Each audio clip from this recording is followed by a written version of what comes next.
Hi, everyone, and welcome to Trade and Tariff Tuesdays, Avalara's new webinar series discussing the Trump administration's tariffs and their impact on trade compliance with Mexico, Canada, and China. My name is Ashley, and I'll be your host. Before we dive in, I just have a couple housekeeping items. A friendly reminder that Avalara cannot provide legal or tax advice. On your screen is our safe harbor policy. Please take a moment to review that. We are recording today's event. You'll receive the recording later today via email. The console you're looking at can be customized, so feel free to move or resize the windows. The additional resources section contains a lot of great related resources, including the slide deck, which is available to download. There are several ways to engage with presenters and attendees today. First, if you have any questions, you can submit them using the Ask a Question box. We will save time at the end for Q&A. You can also submit any troubleshooting questions you have there. Second, you can join our group or attendee chat. You'll click the icon at the bottom of your screen with the two chat bubbles, and the attendee chat will appear. We encourage you to introduce yourself, network, and discuss today's topic. So to kick things off, you can drop in where you're calling in from today. Third, you can react to the presentation by clicking the emoji icon and giving a thumbs up or some other emoji reactions. And then lastly, just a reminder that this webinar is designed to be brief. We're just scheduled for 30 minutes and interactive, so therefore it is not eligible for CPE credit. All right, let's meet today's presenters.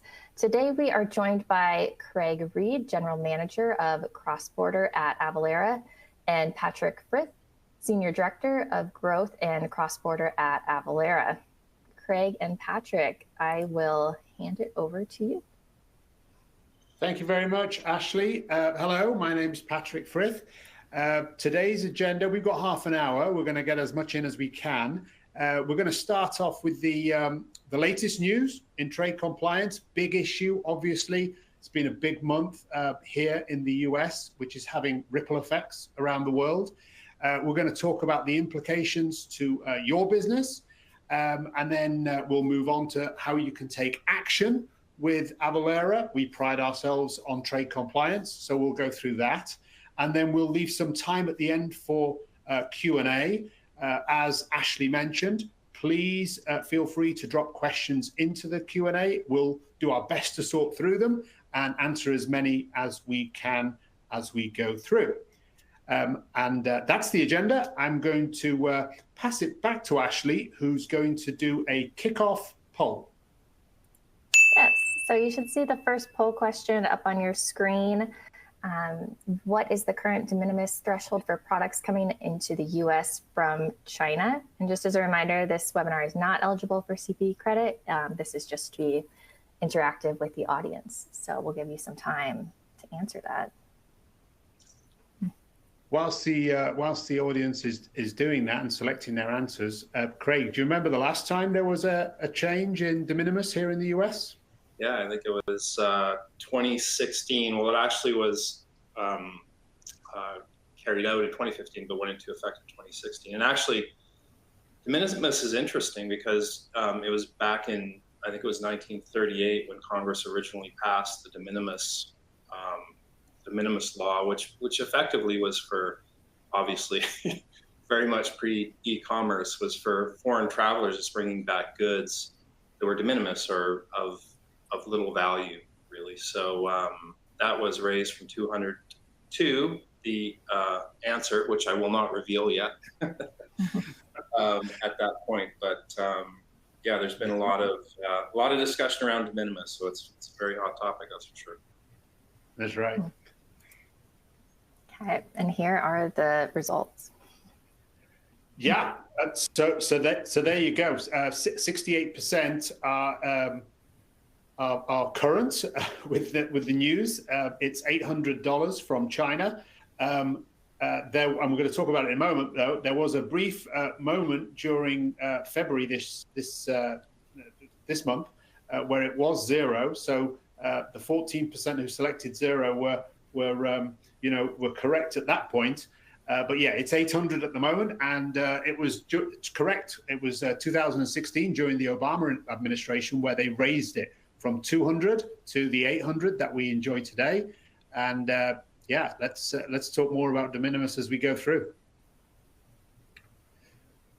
Okay, so latest news. Let's do that first. You know, we're calling this the whiplash. This is just a bit of an intro into where we are at the moment. So how did we get here? There has been, for some time, there has been concerns about the flow of certain products into the US, and, you know, namely fentanyl, but also counterfeit goods, you know, these luxury handbags and luxury clothing items, counterfeit, fake IDs, this sort of thing, flowing into the US, sneaking in under the de minimis value of 800. But there's also bigger issues, geopolitical issues, such as the illegal immigration issues. So the present administration decided that they will put in these sweeping changes, particularly aimed at Mexico, Canada, and China. And it all comes around, you know, tariffs and de minimis. That's the reaction that the administration have had to these issues that I just mentioned. So that's what we're seeing. That's how we've got here. And we'll talk now about the timeline of what happened during February and where we are today. Yeah, just a quick note on that too, Patrick, that it was actually, although, you know, most of the news has been around the Trump administration, it was actually proposed under the Biden administration. The CBP was looking at de minimis already. So it's not like it's unprecedented. De minimis in particular has really been looked at. So we're going to need to update this slide as of about 11 hours ago or whatever it was. But anyway, go ahead, Patrick. Yeah, so that's right. Just a quick. I see a question here. De minimis. What is de minimis is the threshold by which goods can enter a country duty free. The vast majority of countries have got a de minimis level. The US happens to be the highest. It's $800 US. Any country in the world sending goods to a person per day is allowed duty-free entry up to $800. Australia is 1,000 Australian dollars. Canada, I believe, is 40 Canadian dollars. So every country's got their own level. So that's the definition of de minimis. And countries adjust them. They have a right to adjust them. And this is one of the issues which we're tackling at the moment. So here's the timeline. You can see February up until from the 1st up until the 18th in front of you. We'll just tick through the timeline. On the 1st, obviously, executive orders were signed specifically to Canada, Mexico, and China. Let's bundle Canada and Mexico for a moment. Craig's going to talk on it. But basically, the move was 25% additional tariff on most products from Canada, 10% on energy and energy resources, and then Mexico, an additional 25% on all products. So I'll turn it over to Craig to add a bit more color. Yeah, sure. So, you know, actually, just like I mentioned, the Canadian tariffs and Mexican tariffs were announced by Trump to be in effect or going to come into effect in March. So we're going to have to extend this timeline to March 4th. So it's looking like the 25% tariffs are going to be coming into effect for Canada and Mexico on the 4th. Canada in particular has prepared a list of retaliatory tariffs. The last I read was $110 billion of goods will be targeted. The list is actually posted on the Canadian government website, the original list of 30 billion. And it's everything. It's everything from meat, produce to handbags and articles of clothing, electronics. It's a pretty comprehensive list. So, you know, there's going to be a broad swath of goods impacted on both sides of the border, obviously. And as I might mention, as a Canadian, I'm interested in this personally and professionally because it's going to have an impact on both sides. Okay, so yeah, big impact for us as consumers here in the US, as well as exporters in Canada and in Mexico. So China was the other big one. So China already, if you remember from the previous Trump administration, already had punitive duties on about 3,000 HS codes, and they were between 7 and 25%. So those are in place. Okay, along comes this executive order, which is an extra 10% on top of goods from China and Hong Kong. Furthermore, the executive order calls for the elimination of the de minimis, the $800 that we just spoke about, eliminated. So de minimis is now zero, or the proposition is that it will be zero. So anything coming from China will, even if it's $1 in value, not much is $1 in value these days, but even if it's $1 in value, it will have the standard duty rate for that particular commodity. It will have the punitive 7 to 25% on top of that. It will have the 10% sweeping duty, which has just been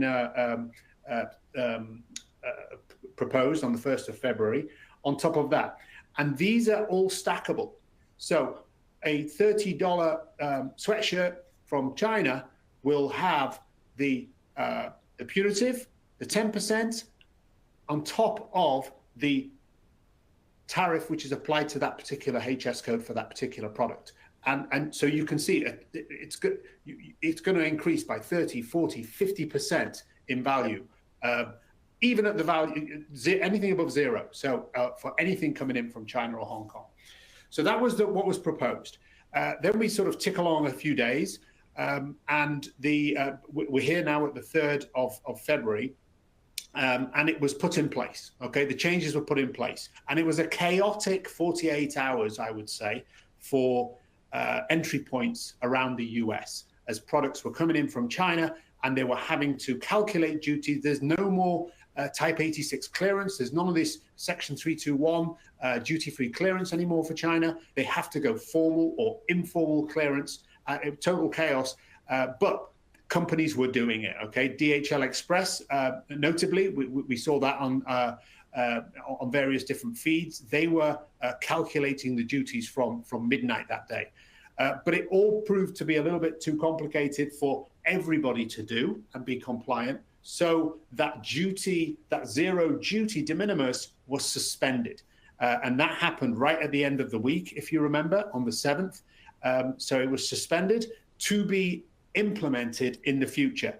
Now, neither Craig or I have a crystal ball, but we speak about it a lot.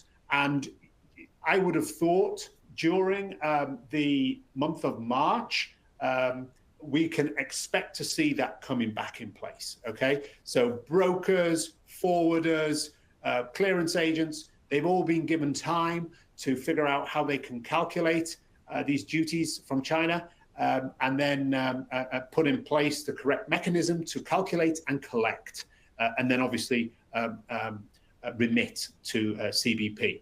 So we'll see.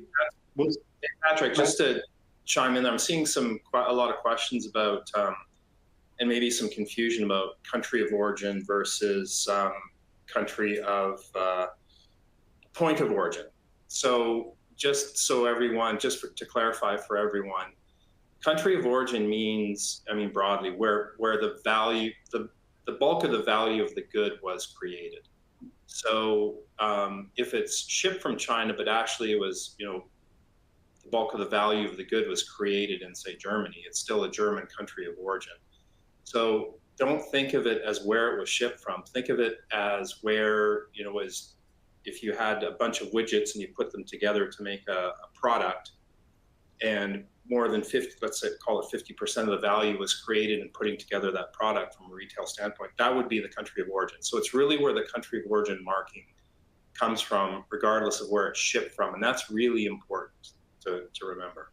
That absolutely. In fact, I spoke to a customer yesterday in the UK. They source their products from China. They do some labeling, repackaging in the UK, and then ship around the world. One of the destinations is the US.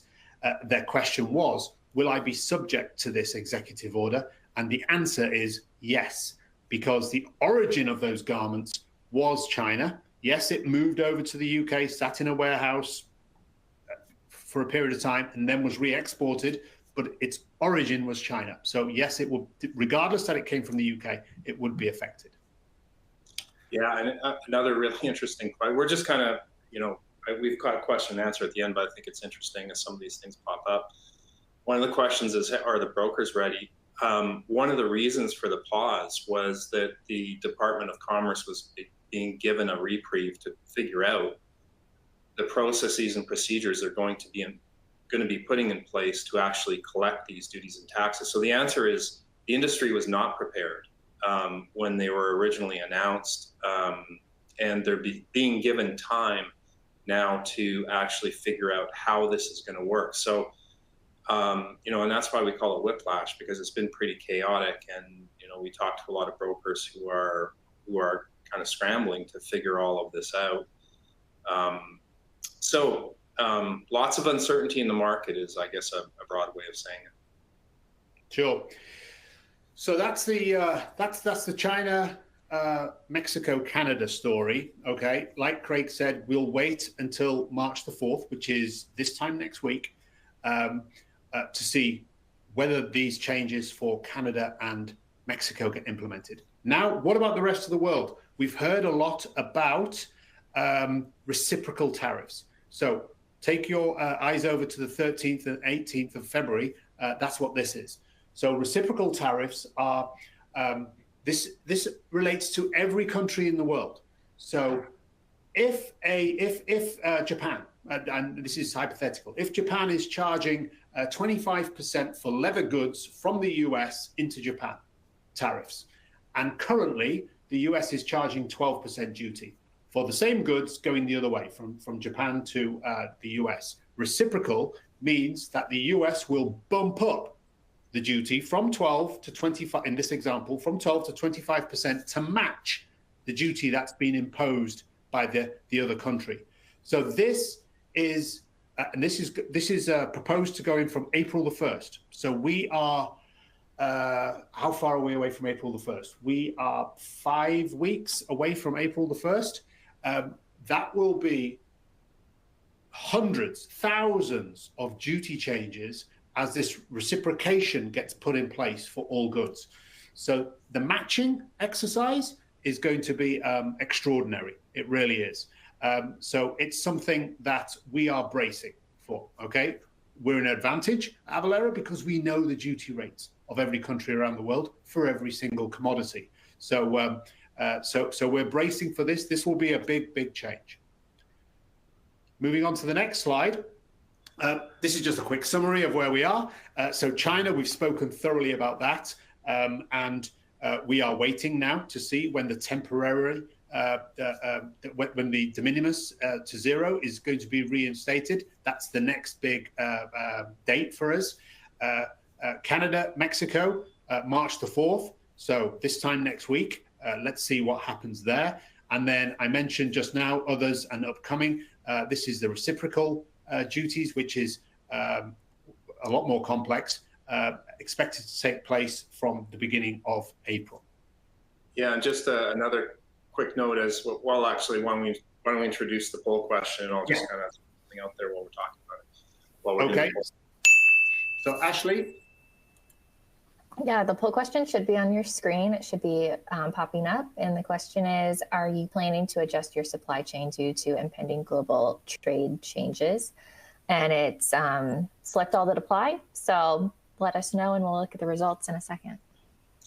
You know, one of the things you mentioned, Patrick, that I think is important too is the, looking at, and the Trump administration said, hey, we're going to look at any country that charges value-added tax, because that's kind of like a tariff or a duty on the incoming good. And I actually saw a question is, hey, will they mentioned GST, HST, which are Canadian value-added taxes. Will those apply? Are they going to look at those? Who knows? I mean, the 25%, I don't know if the 25% is inclusive of that, or they're going to come back and say, okay, it's 25% plus, because you charge 13% at HST in Ontario, it's going to be an additional 13%. We don't know yet. That's, we're going to have to wait to see the details of the executive orders, and see what they say about that. Okay. Thanks, Ashley. The results are here then. So are you planning to adjust your supply chain, given all the changes? So I see that the leading answer here is the top one: diversifying suppliers, manufacturers outside of China to reduce risk. Wow. Craig and I speak to customers day in, day out. It's our job, and we hear this all the time. So the 30% that I've answered to that, you're in good company, because we do hear that in the market. Where can I source which can avoid these punitive duties, especially with that de minimis reducing to zero, that will impact my costs and also my buy, obviously the sell price, okay, to the consumers.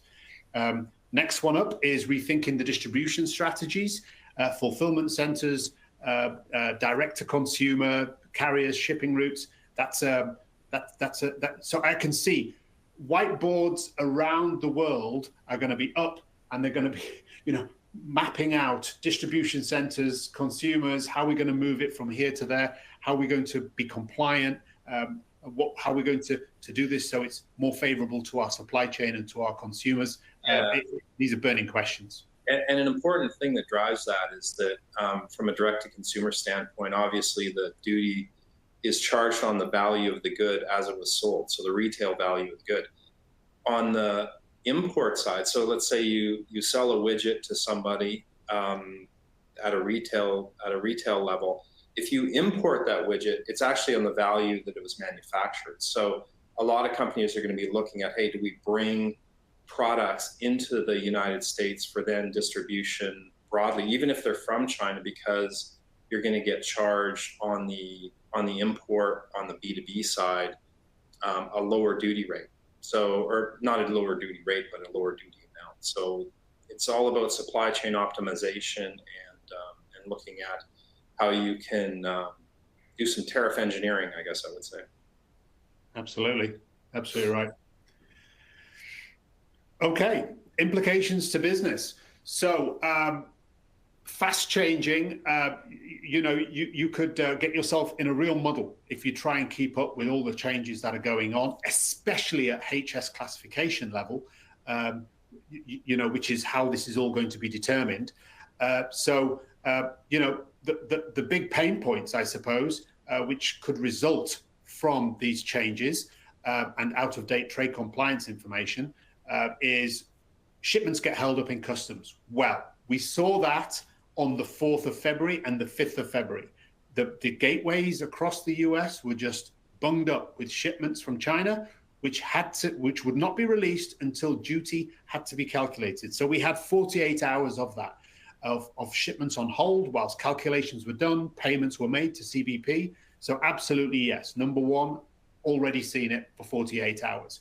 Penalties and fines for non-compliance, that will come. So they lifted the de minimis. We saw that after 48 hours to allow time, but that time is passing, and people know the executive orders. It's published. So we can expect there will be penalties and fines for non-compliance, because fair enough, you catch people out on the first 24 hours, that happened. But beyond that, then, everyone's had time. So we can expect that. Under overcharging of customs duties and imports absolutely happens. It happens right now. It happened before February, where the wrong HS codes are used, and you're either your declared value is correct, but the HS code determines the duty rate of the particular product. And if it's wrong, you're either paying too much or you're paying too little. Either are bad for obvious reasons. So the trick is be compliant, get the right HS code, and pay to the dollar, pay the right amount of duty. And then not to mention the customer experience. I'm sure all of you on the call here, the customer is at the center of everything that you do. And if you have cart abandonments or shipments on hold or text messages going to their phones asking for them to pay extra duty to the carrier who's going to drop off the shipment at their doorstep. This is all poor experience. So getting it right up front is absolutely key. Craig? Yeah, I think the number one thing that we find with customers we talk to, and broadly in the e-commerce market, cross-border e-commerce market, is the number one thing is to make sure that your customers are aware of how much they need to pay. All of the costs, the duties, the taxes, shipping, obviously are very, very important. So the full landed cost of the product is really what you need to worry about. Absolutely. Okay. Top challenges. This is for e-com sales specifically, but applies. We've got friends at Reuters who do this survey, and we've interviewed hundreds of people over the last few weeks. But it just backs up what we had on the previous slide. Shipments delayed in customs, wrong HS codes, miscalculations of duties, all hold things up. You're not going to get a green light from CBP if all those data points aren't accurate and submitted through the ACE system to the US government. You just won't get a green light and to clear and move forward. So that's why you get the hold up in customs. The other big ones here, obviously, the HS code compliance and additional supply chain costs. You've got storage fees, you've got extra handling fees, your shipment's already a week late to your customer, so you have to rush it express overnight for domestic delivery. All these are extra costs that weren't factored into the sale price, which lead to the additional supply chain costs. And then similarly, sorry, Craig. Yeah, I was just going to say that one thing to consider too is that as de minimis goes away, that means that all those products that were coming in under de minimis did not need an HS code, but they now will require an HS code. So that's very important to note as well. Absolutely. Okay, so taking action with Avalara, we have a quote here from Craig, which you can read and enjoy.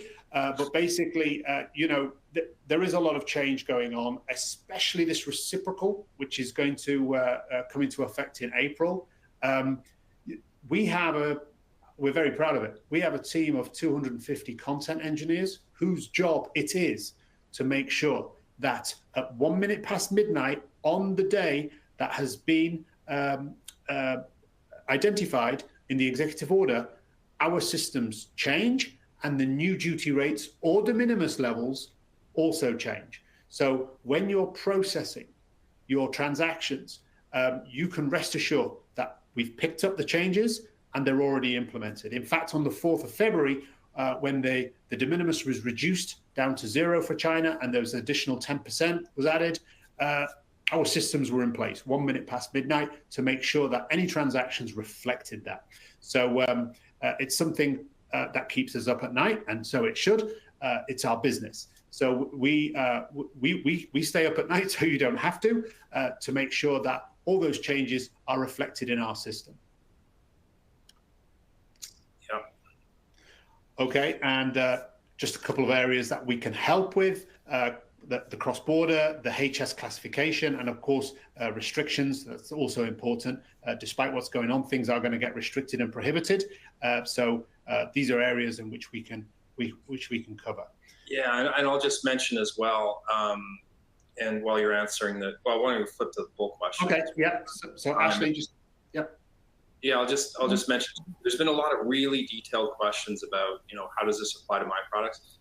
I'll tell you, I'm not smart enough to know the answers to all of those questions, but the good news, to Patrick's point, is we have a team of 250 people, including some licensed U.S. customs brokers who are researching these things day and night and looking into the very gory details of all the executive orders and all the documentation to make sure that that our systems are producing the correct answers. So that's important to take note of. Yeah, absolutely. Mm-hmm. So just going through some questions while people check the yes or no. Will any, this is Jeffrey, will any HS codes identified after April the 1st analysis be assessed by reciprocal tariff on a 1-by-1 basis? So Jeffrey, the answer will be yes. It can only be at HS code level. If you remember the punitive duties that were put in 2017 for China, it was a list of about 3,000 HS codes that were put on the extra 25% punitive.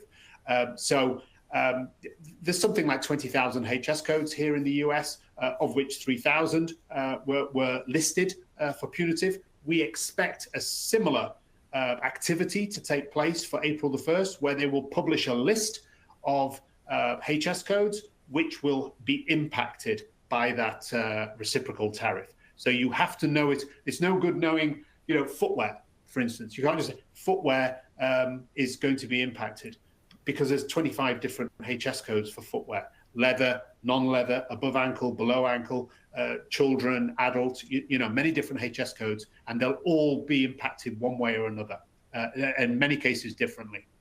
Here's another one, interesting one from Mary. I'll read it. We bring in, so pay attention, folks. We bring in product from China into our US facility, and we send to our Canadian warehouse, who then ships it within Canada and the US customers. Will we pay duties and tariff when it comes into the US, and then the US customers pay duty tariff when it's shipped to them? So remember, it all goes back to where was the product produced? Where was the majority of the value added to the product? So in this case, this is a Chinese country of origin product.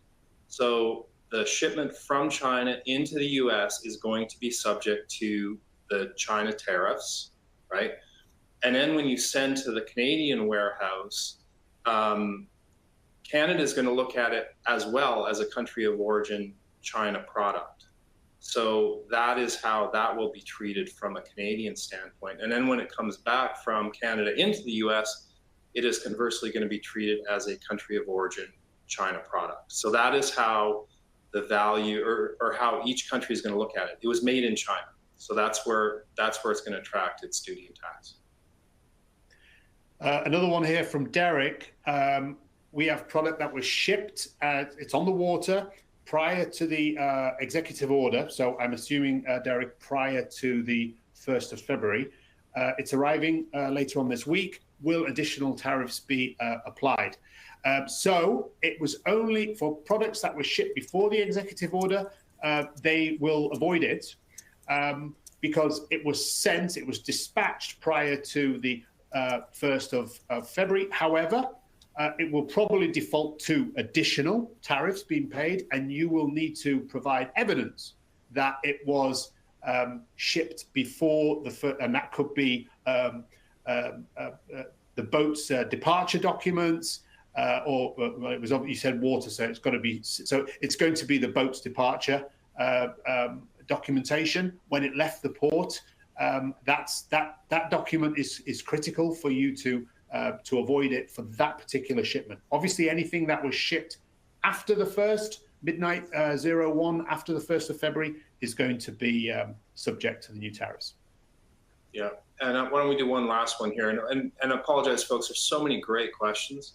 We can't get to all of them, but we'll try to follow up after the webinar. And you'll all be getting a copy of this, I think you mentioned, in the in your email too.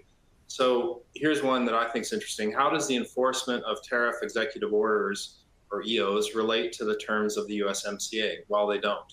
The terms of the USMCA and the executive orders are in direct conflict. So how that ultimately gets me, and this was, remember, this was sort of an emergency measure. That's how they did this, was this an emergency measure because of which Patrick mentioned before, the fentanyl and the migrant issues that they were highlighting as a reason to put this emergency measure in place, which then circumvented the terms of the USMCA. And that means that the two aren't reconcilable, because the USMCA says these goods would travel duty free.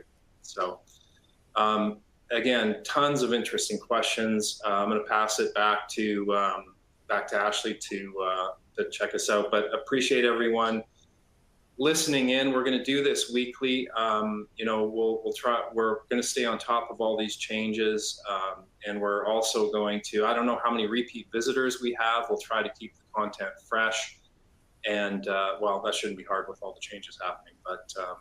But appreciate everyone's attendance.